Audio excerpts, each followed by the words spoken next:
Welcome to the Leading Voices in Food podcast, an educational series produced by the World Food Policy Center at Duke University. I'm Deborah Hill. You're listening to a segment in our Voice of Farming series. At the age of 68, Burt Pitt is lean and tan, with Robert Redford blue eyes and a working man's hands.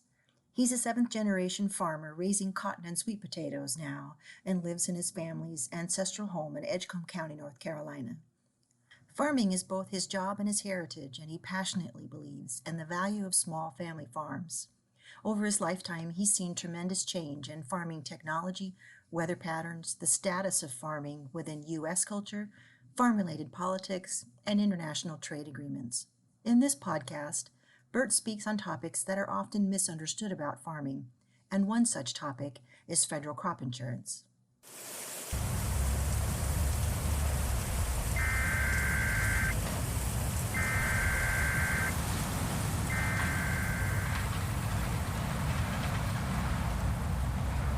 Originally enacted in 1938, federal crop insurance is the primary risk management program available to U.S. farmers and is a critical part of a farmer's safety net. It helps them weather volatility in crop prices and to recover from unexpected disasters such as hurricanes, flooding, tornadoes, and more. Crop insurance currently covers 128 different crops, and 4 crops, corn, cotton, soybeans, and wheat, account for the majority of U.S. acreage enrolled in the program. The insurance program works on the principle of indemnity, meaning it only restores a portion of a farmer's actual losses when a claim is made, and keeps farmers from getting too far in the hole financially. The program doesn't ensure farmers make a profit, and many pay crop insurance premiums for years without receiving indemnity payments because they've been lucky enough to not have experienced crop loss. I'll say right up front, in 2018, our farm did not collect any farm crop insurance. Cotton, sweet potatoes, anything. But a lot of people don't realize about the crop insurance, and I insure my crop just as much as I can. That's the only way I can sleep at night. And another thing is, nowadays, the scale of farming that we do, bankers and everybody requires you to have a minimum of insurance, and everybody does that, but you can get a little bit better, and I get the best I can. But it does not pay me completely out to bankers, equipment, land payments, anything that might come along if I have to have a collect insurance. The best I can insure my crop is about 75%. It's not like homeowners or car insurance, and a lot of people that don't farm, that outsiders looking in think, well, he's got insurance on everything. Yes, the answer is yes, we do. But we can't have a replacement type insurance. The best we can get is 75%. And nowadays you got to collect 100% to get around to pay everybody.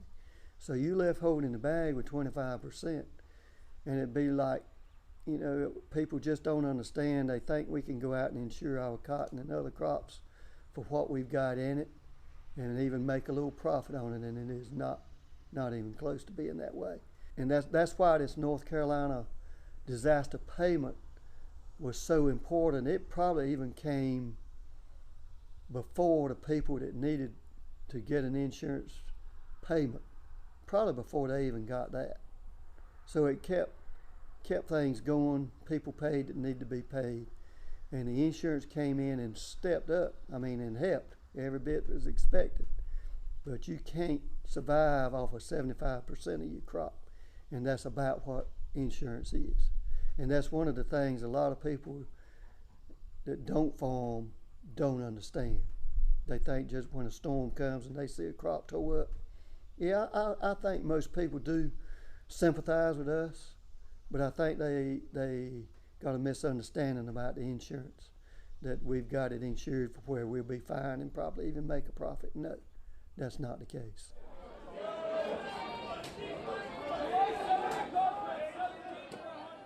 Does farming make you think of the New York Stock Exchange? Many crops are sold as commodities. This means that it doesn't matter who grew the crop or how much it cost a specific farmer to produce her crop. the price is the same for everyone on that day of the commodity market. This creates challenging conditions for farmers and has necessitated the need to connect with brokers and sophisticated price monitoring and forecasting. We get a lot of good information from Extension Office. There's a lot of good publications out there. We get the information that we need. I think we need more of maybe marketing information. I would encourage, I can go to NC State's website, find out the best way to grow anything I grow. But it's hard to find out how to market your crop. And that's something I don't completely know the answer to. There is services out there that you can buy, and we do a little bit of that too to help us market, but there needs to be maybe on a government type level, some financial experts or whatever that would help us, kind of give us the advice that the Extension Office gives us for growing the crop. That would be one thing I would like to see. And I don't want to discourage, of course, the young folks that's farming, they're going to be too busy to listen to this anyway. But I don't want to discourage any young farmer from getting into it. You don't really get in farming for the money. So if there's a young guy farming, he's in it for the right reason. He didn't get in it to buy yachts and live at Miami Beach all winter. But one of the worst things going on in farming now that's got everybody, it don't matter what size farmer you are, it's got us behind the 8 ball. You might as well say it like it is. And I'm going to tell some personal stories. I don't mind doing that. But we are farming with prices the lowest been in years. I mean in years. When I started back growing cotton in 1991, our family farm went for maybe 10 to 12 years without growing cotton because of prices. Prices gradually got a little better. In 1991, I started growing cotton again and marketing at 91 cents a pound. And if I had to sell my cotton today, in 2019, it is 58 cents a pound. So the challenge I give to everybody that don't know about farming, that lives in the city, take a third of your income for the whole year and see how you would survive. Now, yes, the answer is you can survive. But the question was how. And that's what we're doing. We're cutting back on a lot of things that we probably need to do on the farm. Right now we're sitting on a shelter that needs to be replaced. Like I said, one of my shelters was blown down in Hurricane Florence. But you can't legitimately find a way to pay for it. So you just have to do without. The equipment sits out in sun, rain, everything. And you're talking about some high dollar equipment sitting out. It needs to be under shelter. But if you can't pay for it, don't do it. And the markets, the one good news that I do, sweet potato markets are up. A lot of that is because of the hurricane last year. It takes a lot of money to grow sweet potatoes. A lot of farmers have backed up on the acres they're planting just because of the amount of money you got to put up to grow that crop. Cotton to me is a high dollar crop. We got a lot invested out there. It cost me about $700 an acre to grow cotton, roundabout figure. By the time we get through and ready to sell cotton, I've got about $700 an acre in it. Another figure just to throw out, I grow about 1,000 pounds to the acre, and you multiply that times 58, that's $580. We're going to get, as farmers call it, a Trump payment. But it is a payment because of the tariff problems that's going on the farm, and it's hit the farm big time. I'm going to get $70 an acre in Edgecombe County for that. That's already a known fact. So you add the 70 to the 580, you got about $650. Now my question is, where am I going to pick up the other $50? Because it's going to take that to break even. And I told everybody to start with, I'm a 1,000-acre farmer. So 50 times 1,000, that lets everybody know how much we need to hold. And the next part of the equation is, I told everybody we were in a dry area. We're not going to make 1,000 pounds. So you got to deduct that too. So we've already sit down and figured out we're going to lose about, unless the cotton fools me a little bit, unless the yield is a little better, and it could be. And we're always optimistic, hoping the prices are going to get together. But you got to be realistic, more so than hopeful. So there's a good possibility we're going to lose $150 an acre and multiply that times 1,000. So that lets everybody kind of know what we're going on in the farm. And if it's that case for me, it's everybody. The markets, not just the cotton, our soybeans. In 2013 and 14, we sold soybeans for $15 a bushel. Today they're $8.50. That's even worse than the cotton. We don't really rely on soybeans as much as some of my neighbors in other parts of the country, but that's what's going on. Big hit.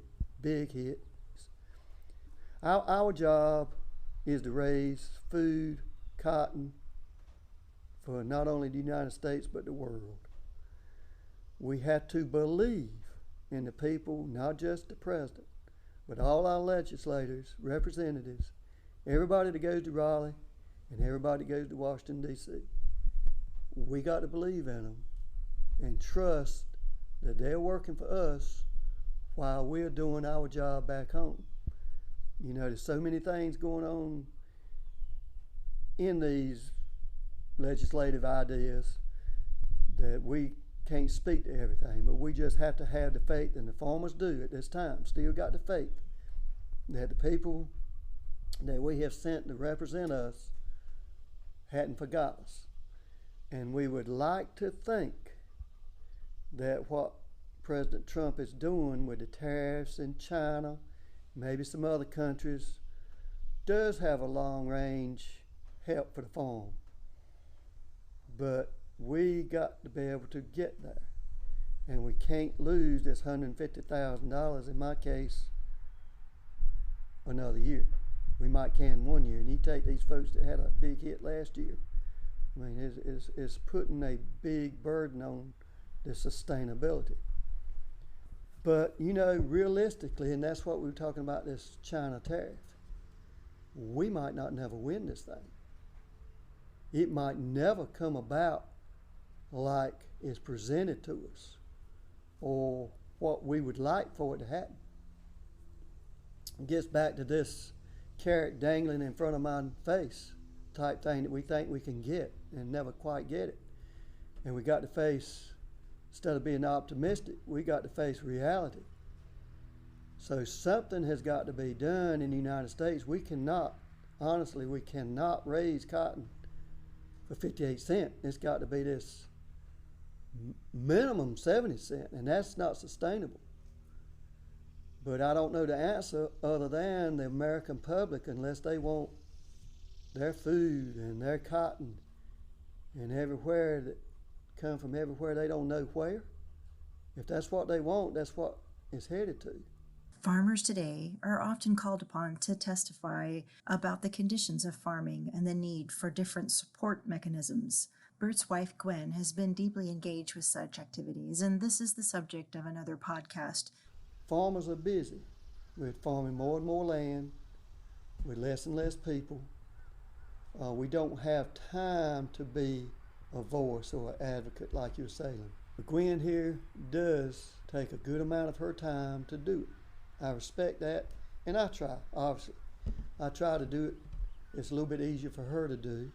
I respect her for what she does, and I'll say this. She can say the same things I do, exact same words. I've seen it, and people respect her saying it more than me, because might get rocks thrown at me or whatever, but people look at a woman's voice different, especially in farming, than mine.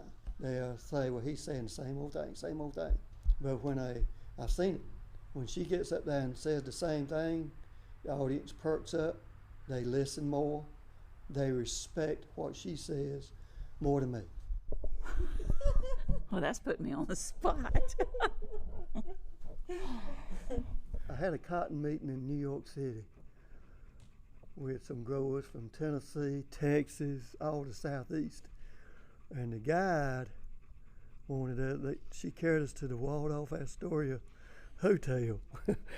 And she says, okay, I want one of y'all pick out one person and go up there and order the drinks at the bar. And everybody pointed to me, and I said, why me? They said, there's something about your voice. I said, well, you from Texas, you know? They said, no, it's you. And I went up there, and of course, naturally, there was about 6 of us. But all 5 of them give me a different drink, so I had to talk a while. And I walked up there in the best non-Southern, non-North Carolina voice I could do, trying to order these drinks. And out of the corner of my eyes, I could see everybody's head start turning and looking. The bartender finally stopped me about the 3rd order. He said, buddy, if you want these drinks tonight, you're going to have to speak faster than that. And I was doing the best I could do. And everybody just busted out laughing. And I looked back over there, and my buddies, they were slapping. They had picked out the right one. So anyway.